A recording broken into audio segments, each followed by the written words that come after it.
Today we're going to talk about our new author, Anton Chekhov. Anton Chekhov was born in Russia, in Taganrog, in 1860, and he died in 1904. He died of tuberculosis, which is only relevant because he was a medical doctor, and so as those symptoms of TB arose, he was fully aware of what he had and sort of how long he had as the disease progressed. And it made him sort of hyper aware of his own mortality. He is known for his short stories and his plays, and is actually the second most produced playwright to Shakespeare. So quite a prolific and honored playwright.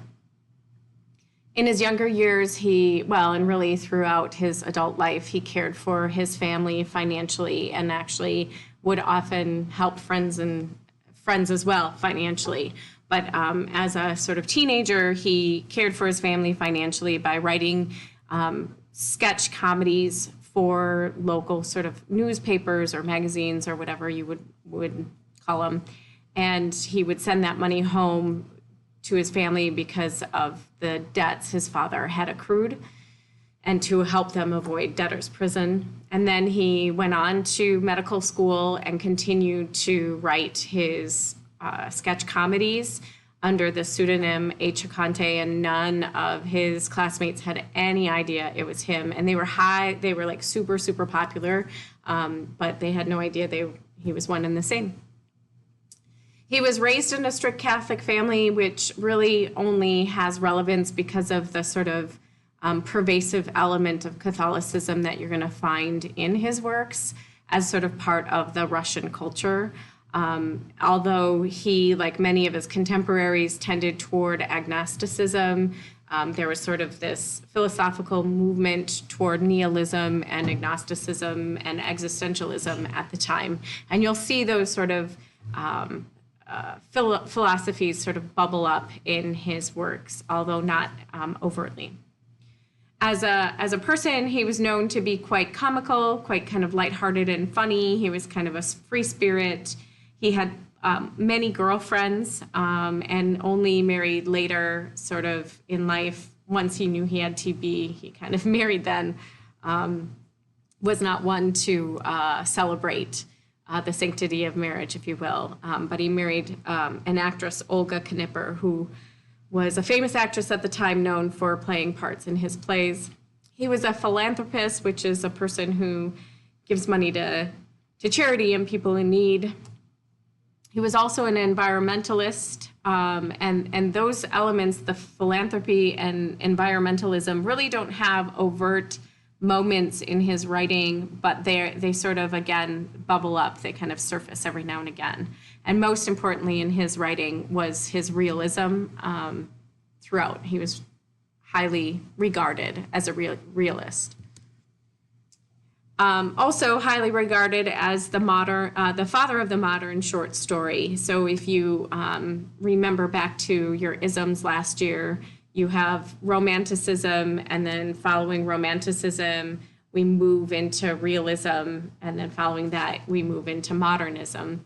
And if you look at, Chekhov's time period, he was alive and writing roughly at the same time as Mark Twain.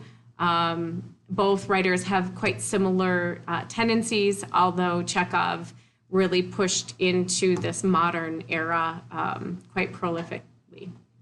One of the structures of his writing is called slice of life. It is sort of when you start reading the story, you're like in the midst of a situation, and you sort of get a moment of that situation, and then that's it. So you don't have a high level of resolution. You don't get a full development of character. You just see the characters at this one moment in time. I sort of liken it to when you meet somebody maybe on an airplane ride, or you meet somebody on an elevator, and you sort of have this moment where you interact with that person, and then they go on their way and you go on your way, and you never see each other again. It's quite similar to that sort of feel. Other elements then to that, often you have this sort of ambiguous ending in the sense that there's no real resolution. Sometimes there's even no sense of what the conflict actually is. There's this lack of hierarchy of events. What that means is that he will give equal weight and attention to something as maybe mundane as brushing one's teeth, as he will to the dying of a main character. So in his story, The Peasants, the main character, Nikolai, dies, and you don't know, you almost miss that he's died. It's like, and by the morning he was dead, and the next sentence is, oh, how long and harsh the winter was. The temperature and the harshness of the weather is given equal weight as the death of the main character. And then there's just a strong element of realism, as I said earlier, including his use of sort of everyday characters that are often quite pathetic in nature, meaning, they do the wrong thing, or, when given the right thing and the wrong thing, they take the wrong tact, or he really sort of satirizes human nature and all of our silliness. And our maybe flaws, if you will. In his comedies, you're going to see him use these tag names. So early writing, you'll have just funny names given to characters.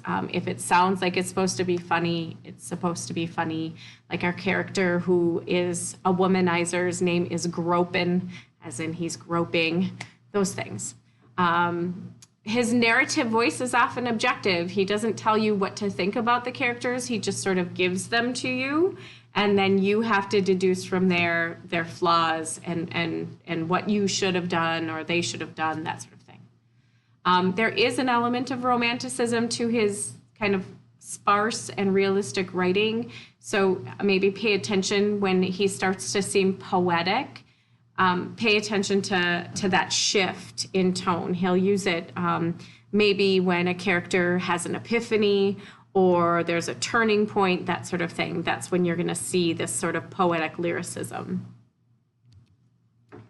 Other characteristics of Chekhov's writing include understatement. He uses a significant amount of irony, ironic twists, situational irony, and dramatic irony.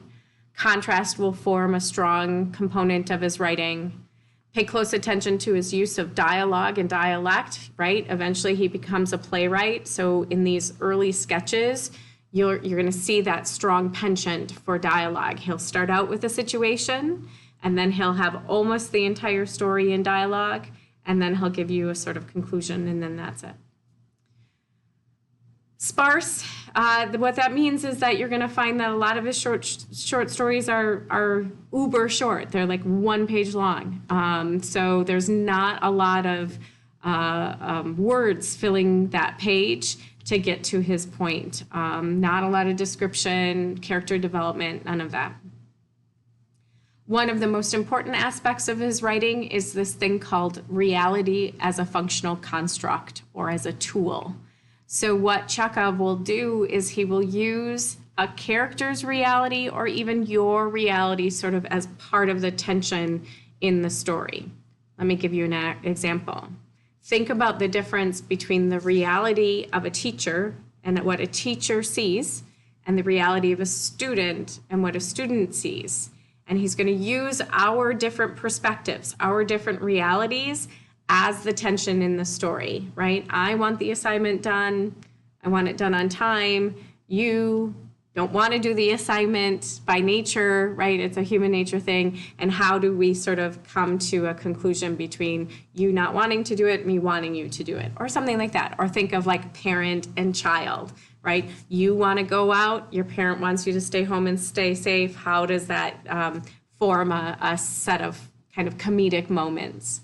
And then often, Chekhov and Russia itself is known for its dark humor.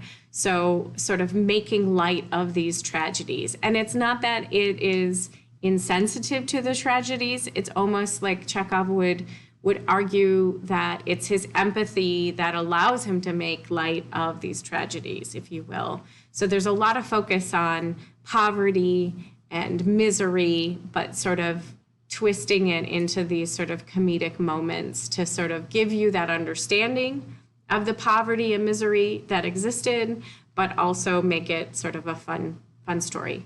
Much, I guess, he's satirical, so much of that satire and dark humor are going to go hand in hand as well. All right, so Chekhov also is sort of a writer's writer, and by that I mean that new writers will often turn to Chekhov's explanation on how to write for how they should be writing. So some of his tips to writers are, one, you want to have this absence of verbiage, just language. You keep it minimal. And especially don't get involved in sort of pushing your views overtly. So that goes into number 2, this total objectivity. Just say it like it is, and then let the reader deduce the sort of the meaning from that. Be very truthful, be brief, be original, and then number 6 is have compassion. So it seems like, 1 through 5 are all almost the same thing. And then in comes number 6. So having that compassion. The first short story that we're going to read is called Foiled, and that will be on our next assignment.